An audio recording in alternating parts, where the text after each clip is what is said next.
Kael struck the creature with his stone arm, aiming to distract it. When his fist connected with the creature's chest, a surge of energy erupted from the stone, forcing the creature to stumble back a few steps.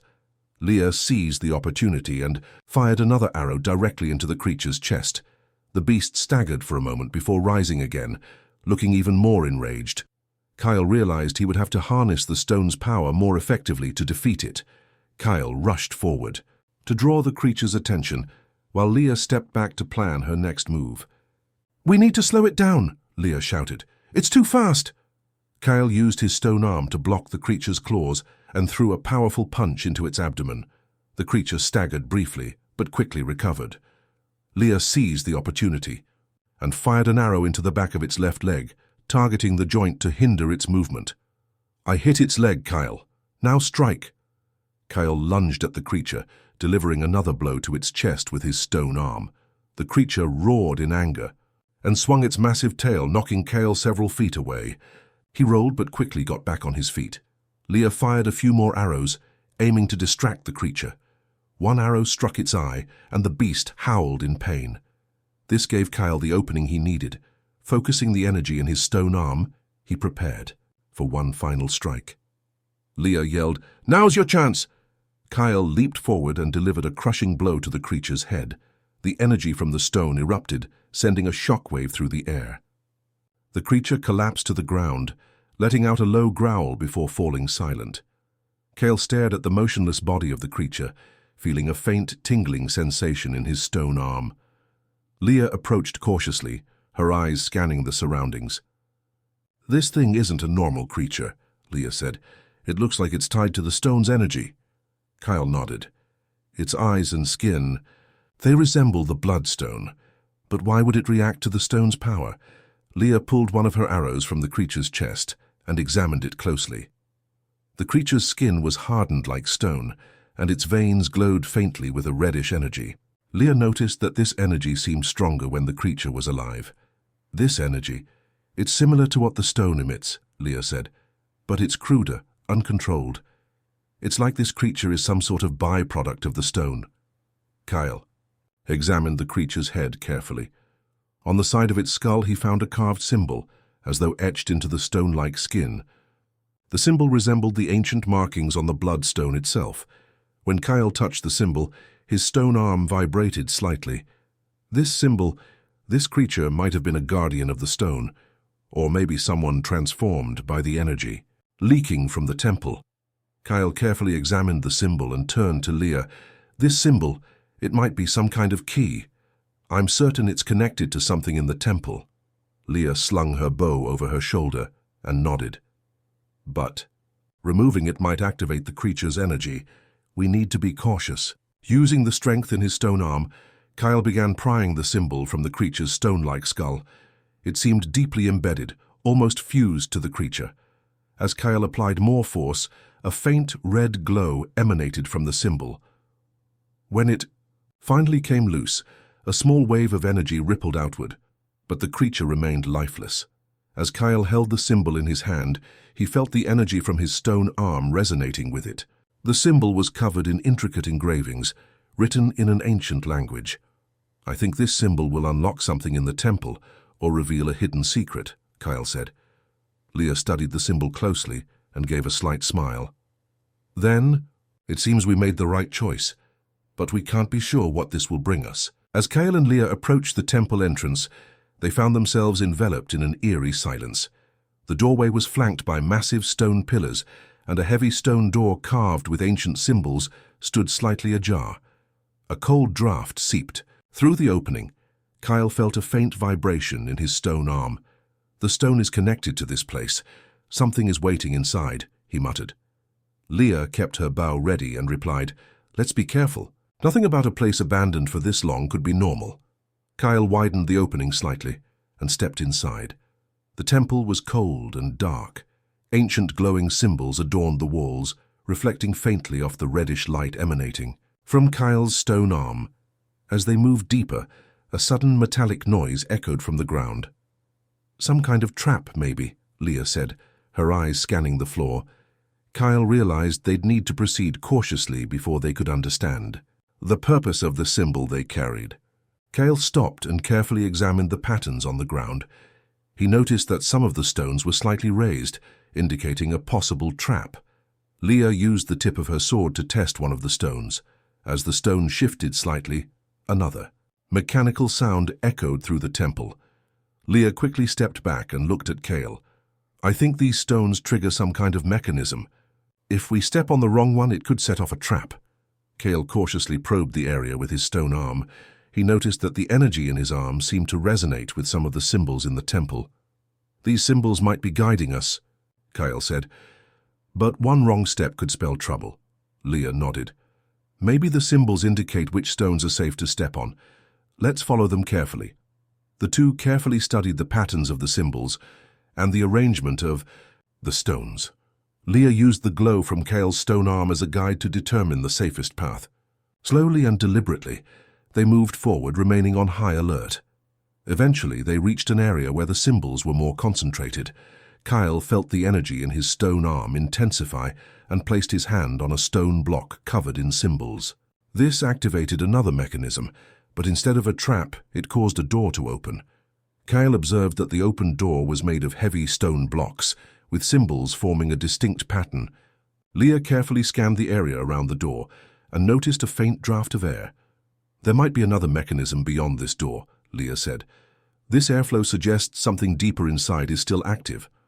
Kael examined the wall near the door with his stone arm. The energy resonated faintly with the symbols.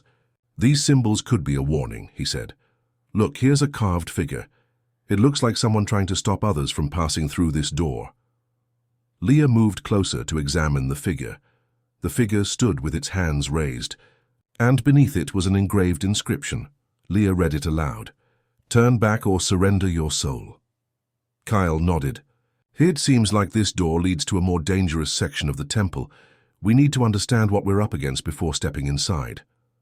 Lia touched one of the stones near the door, triggering a hidden compartment in the wall. Inside, they found a small tablet.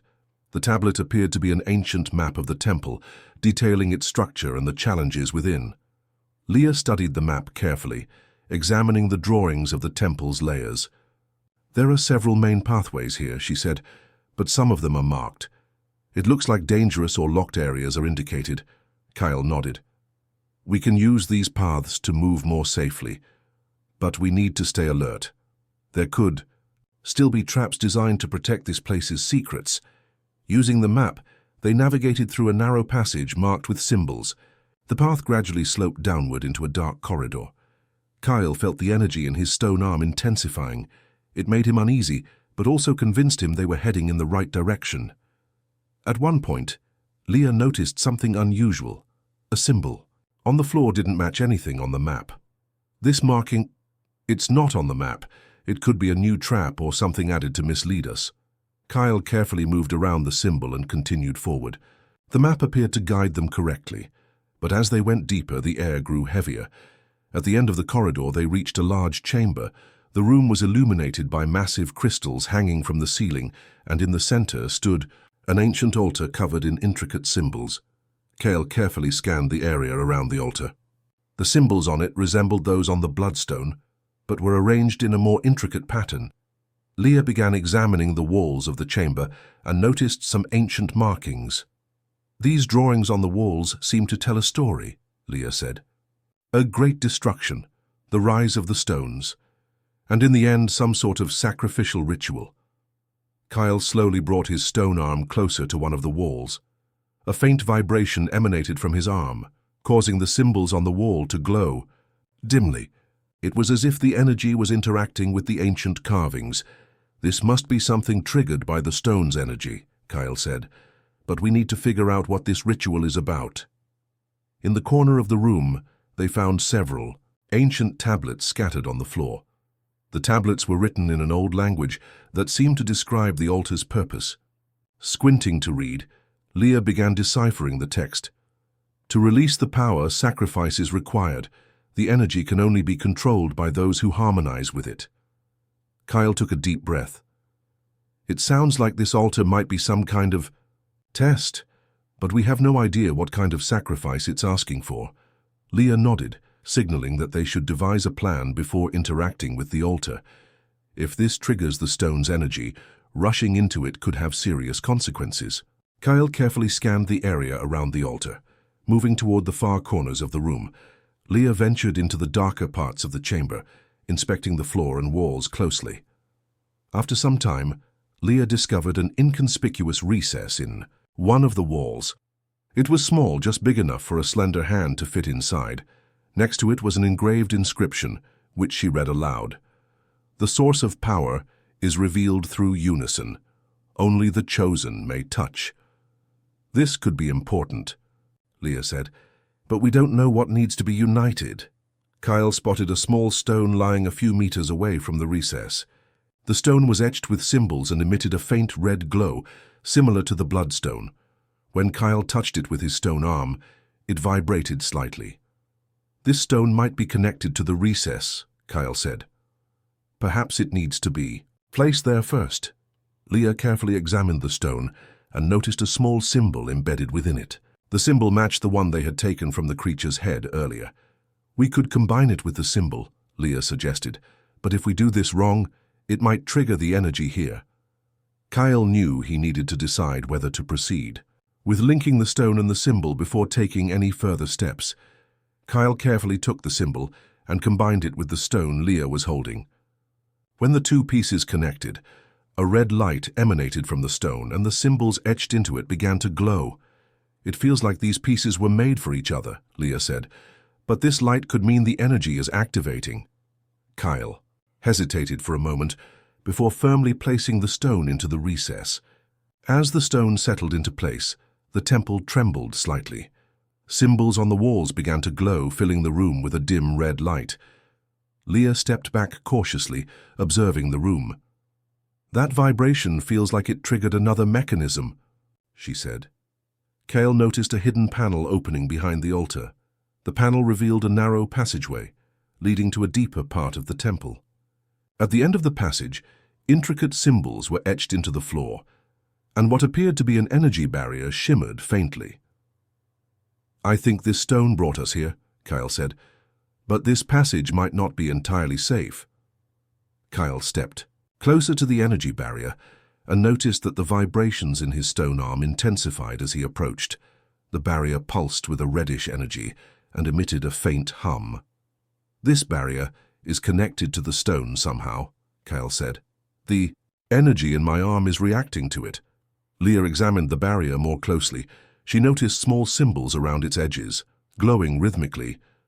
The symbols resembled those carved into the surrounding walls. "These might be some kind of code or lock," Lia said. "If we can figure out the correct sequence, we might be able to deactivate the barrier." Kael slowly extended his stone arm toward the barrier. The barrier trembled slightly, and its red light seemed to draw energy from his arm. However, it didn't fully open.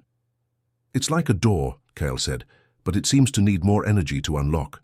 Lia pulled out the map again, studying the symbols around the barrier. "According to the map, this barrier is the only way to reach the heart of the temple. If we can't solve this, we can't go any further," she said. Lia carefully examined the symbols around the barrier. The symbols glowed in a specific sequence, seemingly tied to the barrier's energy. She opened the map and tried to match the energy patterns with the symbols. "These symbols are like a language," Lia said. "It might be a code from before the Great Ruin." Kael felt the vibrations in his stone arm growing stronger. "The stone's energy aligns with these symbols. If we figure out the correct order, the barrier might open." Lia noted the sequence in which the symbols flashed and compared it to the patterns on the map. "There's a pattern here," she said. "These three symbols might be the key." Kael used his stone arm to gently touch the symbols. They lit up briefly, but when he touched one out of order, the barrier trembled slightly and withdrew its energy. "We need to be precise," Lia said. "The wrong sequence might make the barrier even stronger." Guided by Lia, Kael touched the symbols in the correct order. The first symbol, the second, and then the third. A brilliant light emanated from the barrier, and the vibrations suddenly ceased. The barrier slowly dissipated, revealing the passageway. "We did it," Lia said, "but we have no idea what's waiting for us inside."